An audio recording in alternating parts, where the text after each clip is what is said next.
sääkin meitä hellii.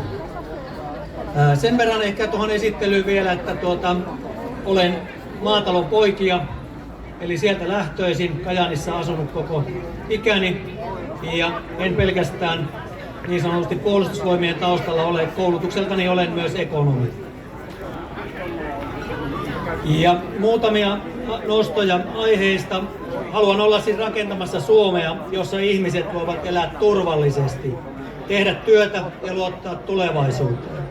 Ehdokkuuteni pohjautuukin näihin arkeni arvoihin, kuten turvallisuuteen, erityisesti vastuullisuuteen, työn arvostamiseen ja isänmaallisuuteen.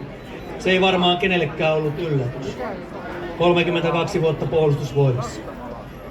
Uskon Suomeen, jossa kannamme vastuuta itsestämme ja toisistamme.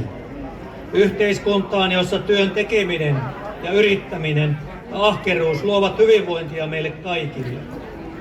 Ja käytännössä työn tekeminen pitää olla myös kannattavaa, eli siitä pitää myös jäädä yli puolet käteen. Päätöksiä on tehtävä ihmisiä kuunnellen ja yhteistä etua ajatellen. Haluan edistää ratkaisuja, jotka vahvistavat turvallisuutta, elinvoimaa, yrittäjyyttä, työllisyyttä ja hyvinvointia erityisesti täällä Pohjois-Suomessa.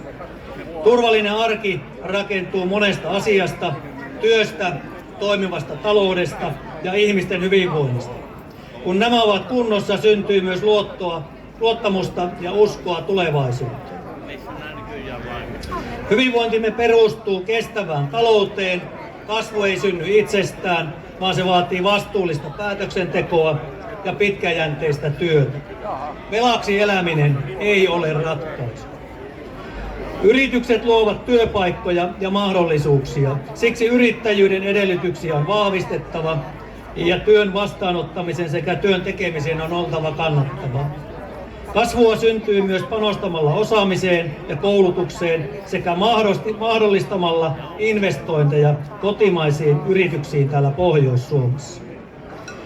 Sen verran vielä itse asiassa itsestäni, että olen myös 3 aikuisen tyttären isä ja 5 lapsen pappa.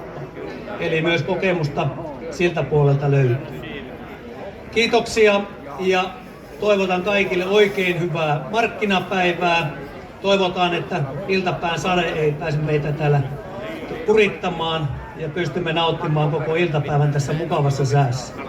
Pidetään toisistamme huolta, kannetaan vastuuta ja tutustutaan toisiimme ja ylläpidetään yhteisöllisyyttä.